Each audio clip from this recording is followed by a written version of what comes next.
المكتب التعاوني للدعوة والإرشاد وتوعية الجاليات بالدمام، مسيرة عمل وأمل. بسم الله الرحمن الرحيم. الحمد لله والصلاة والسلام على رسول الله ولا حول ولا قوة إلا بالله وبعد. اللهم انفعنا بما علمتنا وعلمنا ما ينفعنا وزدنا علما. رب اشرح لي صدري ويسر لي أمري واحلل عقدة من لساني يفقهوا قولي. Ikhwah sekalian, para jamaah, bapak-bapak, ibu-ibu, azani Allah wa iyyakum. Kita lanjutkan kajian kita dari fikih puasa dan kita masih membahas seputar keutamaan puasa. Kemudian keutamaan selanjutnya adalah ternyata puasa itu bisa memberi syafaat kepada pelakunya.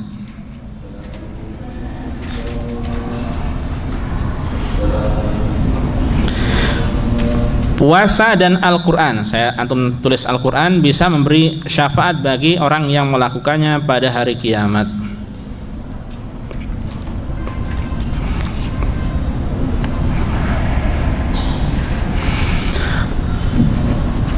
Rasulullah SAW mengatakan, As-siyam wal Qur'anu yashfa'ani lil abdi yawmal qiyamah. Puasa dan Al-Quran itu bisa memberi syafaat bagi seorang hamba pada hari kiamat. Yaqulu siyam, puasa berkata, ini amal soleh bisa berkata ini. Ya, amal soleh bisa berkata. Berkatanya seperti apa? Wallahu a'lam. Kita tidak tahu ya, hakikat sesungguhnya. Yaqulu siyam, puasa berkata, ay Rabb, wahai Rabb, mana'tuhu ta'am wa syahwah bin nahar fasyafi'ni fihi. Aku telah menghalanginya dirinya dari makan dan dari syahwat ya, dari hal yang dia sukai, dari makan, minum dan pembatal puasa yang lainnya yang berhubungan badan tidak diperbolehkan ya. Nah, ini dihalangi oleh puasa. Bin nahar, pada siang hari, fasyafi'ni fihi, maka izinkan aku untuk memberi syafaat padanya ya. Wa yaqulul Qur'an, dan Al-Qur'an mengatakan, mana'tuhu nauma bil laili, wahai Rabb, aku menghalangi dirinya untuk tidur pada malam hari. Ini menunjukkan orang yang punya hafalan ya. Di antara cara menjaganya adalah dengan apa? Dia baca di dalam salat-salatnya ya. Di antaranya pada salat malam ya. Dan orang yang rajin salat malam kemudian membaca Al-Quran, maka hafalannya dengan izin Allah akan tidak dia lupakan, tidak lupa dia.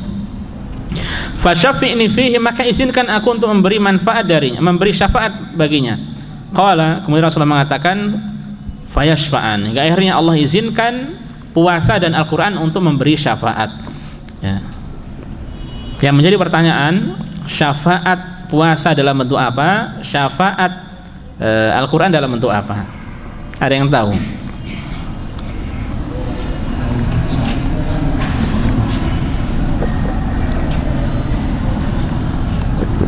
Pada saat di padang mahsyar tidak ada naungan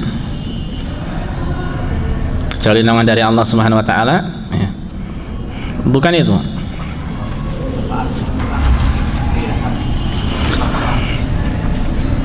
Syafaat Al-Quran perhiasan yang dipakai mahkota, bukan itu. Apa? Yang akan menemani di dalam kubur, bukan. Pahala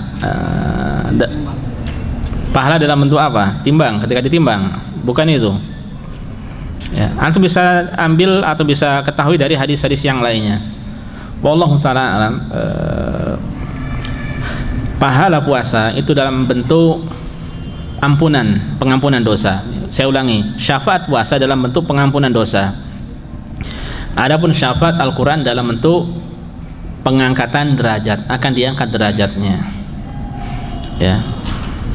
Nah, ini adalah bentuk syafaat keduanya. Wallahu ta'ala alam. Untuk masalah puasa ya, Rasulullah mengatakan, man shoma Ramadhana, contohnya siapa yang berpuasa bulan Ramadan imanan wa ihtisaban, ghufira lahu ma taqaddama min dzambi, maka dosa-dosa yang lalu akan diampuni. Nah, ini bentuk syafaat Al-Quran, bentuk syafaat puasa ya, akan menjadi penyebab untuk diampuni dosanya. Adapun Al-Quran ya, Rasulullah mengatakan iqra ya, yuqal li sahibil Quran yaumal qiyamah, nanti akan dikatakan bagi orang yang membaca Al-Quran pada hari kiamat, Iqra wartaqi warattil, Iqra wartaqi warattil kama kunta turattil fid dunya fa inna manzilataka inda akhir ayatin taqra'uha. Silakan baca, naik, baca dengan tartil. Naik ini naik derajat terus di akhirat. Karena sungguhnya tingginya derajatmu nanti di akhirat itu adalah sesuai dengan ayat yang engkau baca ketika dahulu di dunia. Menunjukkan ketika bacanya banyak, dia akan semakin naik terus sampai akhir ayat yang dia baca. Kalau yang dia baca sedikit, ya berarti sampai ya itu saja. Ya. Paham ya? Jadi tergantung banyak tidaknya dia membaca Al-Quran. Dan orang kalau hafalannya banyak atau bahkan hafal Al-Quran akan semakin banyak membaca. Tapi membaca saja belum jaminan, hafal saja belum jaminan. Yang menjadi jaminan adalah ketika dia mengamalkan Al-Quranul Karim. Nah, ini yang paling berat, ya, mengamalkan isinya, ya, mengamalkan isi dari Al-Quranul Karim. Karena Rasulullah mengatakan wal Qur'anu hujjatun laka au 'alaika. Al-Quran bisa menjadi hujjah bagimu, akan menjadi pembela bagimu, au 'alaika, dan bisa menjadi bumerang bagi dirimu, bisa menjadi musuh bagimu, ya. Dan Allah Subhanahu wa taala mengatakan wa qala ar-rasul ya rabbi inna qaumi takhadhu hadzal qur'ana mahjura, atau bagaimana?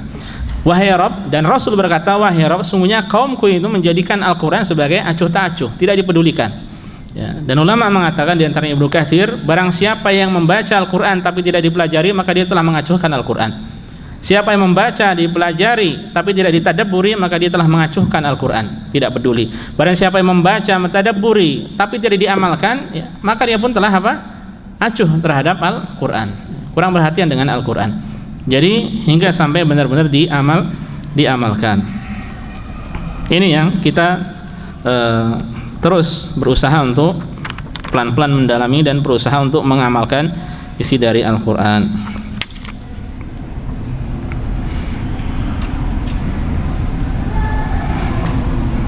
Paham ya?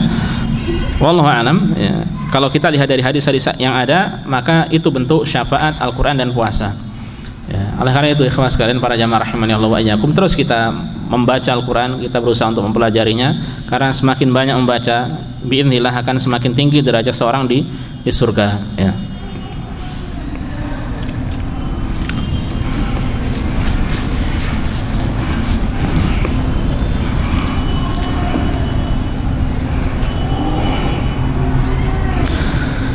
Selanjutnya, para jamaah rahimani Allah wa iyyakum,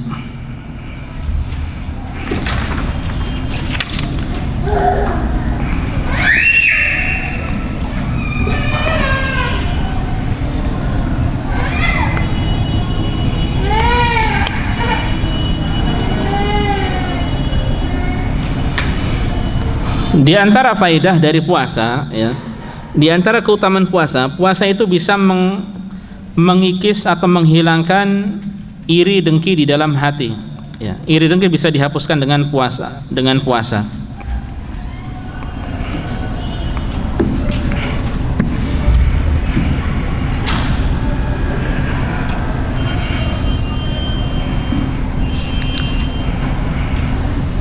Rasulullah sallallahu alaihi wasallam mengatakan, saumu syahri sabri wa thalathatu ayyamin min kulli syahr yudhibna wahras sadri. Berpuasa pada bulan sabar, wallahu alam, seingat saya bulan sabar ini adalah bulan puasa, bulan Ramadan, disebut sebagai bulan penuh sabaran. Wa thalathati ayyam, dan puasa 3 hari pada setiap bulan itu bisa menghilangkan wahras sadri, atau wahras sadri yaitu iri dengki yang ada di dalam hati, ya. Ini bisa hilang juga dengan berpuasa.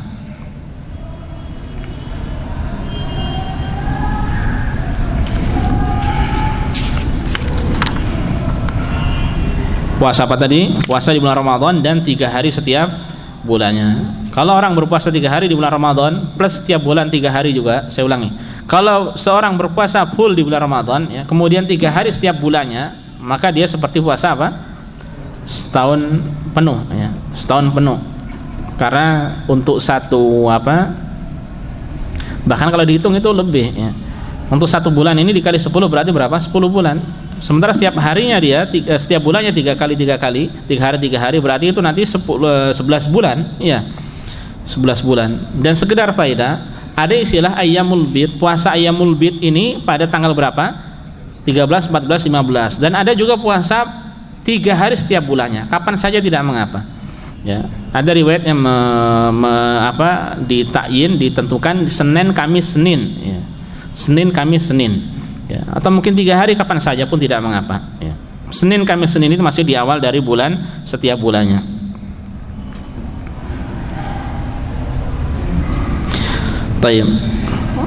Dan dari sini kita tahu juga bahwa orang yang berpuasa, ya, itu adalah berpuasa di bulan Ramadan. Ini bulan yang penuh dengan kesabaran, ya. Sabar ada berapa, ikhwah? Sabar ada berapa macam? Ada 3, dan 3 macam ini nanti terkumpul pada ibadah puasa. Pertama, sabar dalam ketaatan. Kedua, sabar dalam meninggalkan kemaksiatan. Yang ketiga, sabar dalam menghadapi takdir, ya. Dalam menghadapi takdir, ya. Takdir ini bisa jadi dengan nikmat atau dengan musibah. Sebagian orang hanya perhatian dengan musibah saja. Maksudnya seakan-akan takdir yang butuh kesabaran adalah hanya berupa yang kurang sedap. Padahal kenikmatan juga itu butuh kesabaran, ya. Ketika mendapatkan kenikmatan itu pun butuh kesabaran. Bahkan, ya, umumnya orang bisa lolos, bisa selamat ketika diuji dengan hal-hal yang tidak disukai, tapi tidak selamat ketika diuji dengan kenikmatan. Nah, ini semuanya terkumpul pada ibadah puasa, ya. Sabar, ketaatan itu sabar, ya, ya. Kemudian meninggalkan maksiat, dia butuh sabar di situ juga, ya. Terkadang juga ada takdir yang tidak baik, seperti orang tadi mengganggunya, memakinya, ya. Maka dia butuh kesabaran. Sehingga puasa terkumpul padanya 3 macam kesabaran. Dan itu keutamaan, ya. Tentu saja sesuatu yang mulia, ibadah puasa.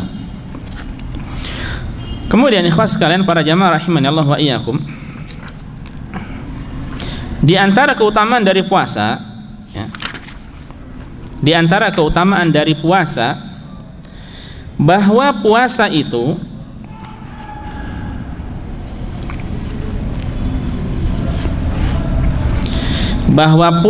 adalah salah satu pintu-pintu kebaikan. Ini sesuatu yang jelas.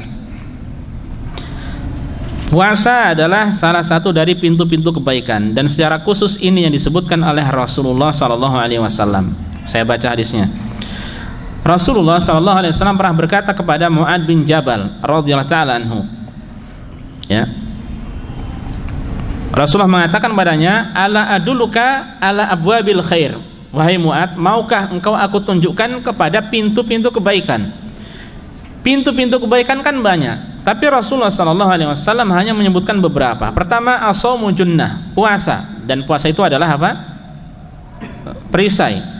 Was-shadaqatu tudfi'ul khati'ah kama yudfi'ul ma'un nar. Yang kedua adalah sedekah. Ini adalah pintu-pintu kebaikan, dan dia bisa memadamkan dosa, menghapus dosa sebagaimana air yang bisa memadamkan api. Dan terakhir, wassalatur rajuli fi jawfil lail, dan salat orang pada tengah malam, ya. Salat tengah malam. Nah, ini juga adalah pintu-pintu kebaikan. Yang disebutkan pertama kali oleh Rasulullah adalah puasa, ya. Tentu ini menunjukkan keutamaan. Di antara keutamanya pula,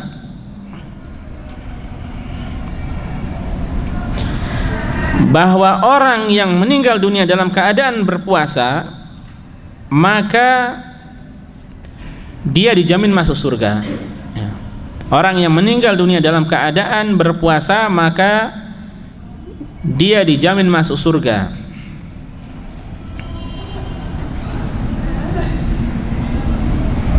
Ada yang tahu kira-kira mengapa? puasa kemudian meninggal dunia, maka akan diberikan surga. Karena apa? Inilah yang disebut sebagai apa? Apa? Saya tadi sempat dengar kayaknya. Inilah yang disebut sebagai apa? Berpuasa, meninggal dunia dalam keadaan berpuasa. Apa? Bukan. Bukan. Bukan. Saya lebih spesifik lagi. Ini adalah salah satu dari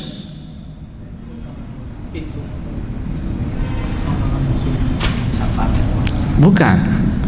Ini adalah salah satu dari husnul khatimah. Tanda husnul khatimah. Meninggal dunia dalam keadaan mengerjakan ketaatan pada Allah Subhanahu wa taala.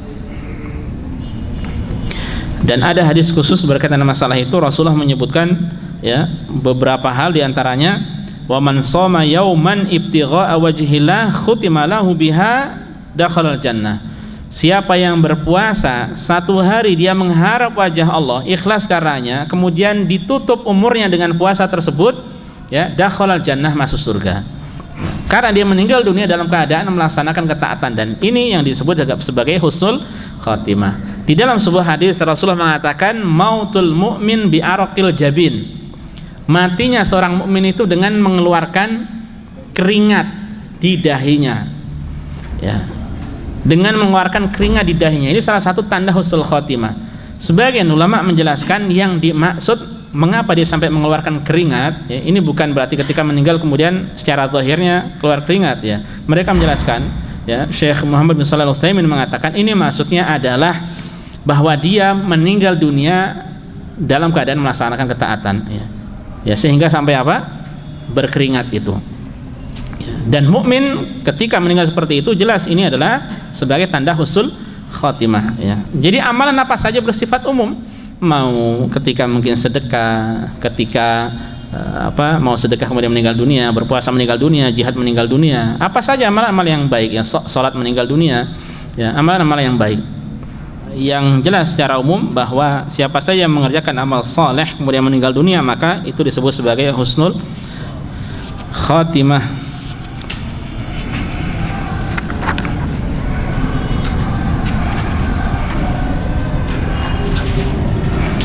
Kemudian di antara keutamaan puasa, ya,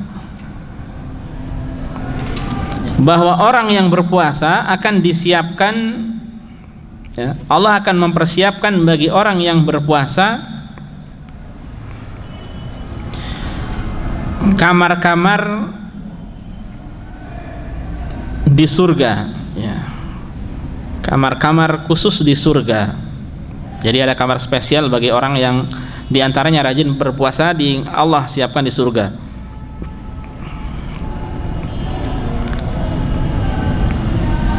Gambarannya seperti apa kamar-kamar tersebut, ya. Rasulullah SAW mengatakan inna fil jannati ghurafa. Surga itu berisi kamar-kamar. Dan ternyata di antara kamar-kamar itu yura dhahiruha min batiniha. Luarnya kelihatan dari dalam, wa batinuha min dhahiriha, dan dalamnya kelihatan dari luar. Kamar yang transparan, ya. Kamar yang transparan. Kalau kita melihat kayaknya seperti itu aja atau gimana? Iya. Tapi ini menarik loh, hal semacam ini menarik. Terkadang ada seperti rumah-rumah yang berisi kaca-kaca, kemudian jalan pintu keluarnya lihat mana, itu kan asik juga buat main-main, menarik. Rumah-rumah kaca indah, bagus, ya. Dan di dunia kita lihat ada rumah kaca besar itu kan senang, ya. Jadi lalu bagaimana dengan di surga? Dan ada riwayat yang lain juga, nanti ada semacam permata atau mutiara yang besar, yang tingginya itu 60 mil kalau tidak salah, sampai 60 mil, ya. Yang kemudian masing-masing di situ ada keluarga-keluarganya, satu sama lain tidak saling melihat, ya. Satu sama lain tidak saling melihat. Ingat bahwasanya mereka ahlu surga, ya, sibuknya dengan para bidadari, ya. Dan meskipun transparan, satu sama lain tidak saling melihat, ya. Sudah masing-masing sibuk untuk menikmati kenikmatan-kenikmatan di surga. Mau duduk, mau tidur, mau berdiri dengan mudah mengambil apa yang diinginkan, ya. Tidak buang air, tidak buang hajat, ya. Tidak berkeringat, tidak meludah, ya. Atau kalau tidak salah hanya berkeringat saja, ya, berkeringat, ya. Hanya berkeringat. Karena sibuk untuk menikmati kenikmatan-kenikmatan yang Allah siapkan bagi mereka. Baik, kelanjutannya, jadi ada kamar-kamar ini tadi, luarnya tampak dari dalam dan dalamnya tampak dari luar. A'addahallahu ta'ala liman atama ta'am. Allah persiapkan bagi orang yang tersifati dengan beberapa sifat ini. Yang pertama, yang berbagi makanan. Yang kedua, wa alanal kalam, ya, berbicara dengan lembut, ya, lemah lembut. Ini akhlak mulia. Wa taba'as siyam, rajin berpuasa. Wa afsyas salam, suka tebar salam, ya. Wa shalla bil laili wan nasu niyam, dan salat malam, dan dia rajin salat malam ketika orang-orang sedang tertidur. Nah, di antara disebutkan dia rajin berpuasa juga. Ini sifat-sifat yang akan diberikan tempat-tempat khusus tersebut di surga, ya. Dan yang terakhir, para jamaah rahimanallah wa iyyakum, ya, terakhir yang kita sampaikan pada kesempatan kali ini bukan berarti keutamaan yang terakhir, ya, karena masih ada beberapa keutamaan yang lainnya. Di antaranya, ya, di antara keutamaan dari puasa, Allah Subhanahu wa taala jadikan bahwa puasa itu, ya, ibadah, satu-satunya ibadah puasa ini bisa menjadi kafarah, ya. Atau gini, Allah menjadikan puasa salah satu dari beberapa ibadah yang bisa menjadi kafarah. Bahkan kebanyakan puasa dan puasa, ya. Ya, puasa dan puasa.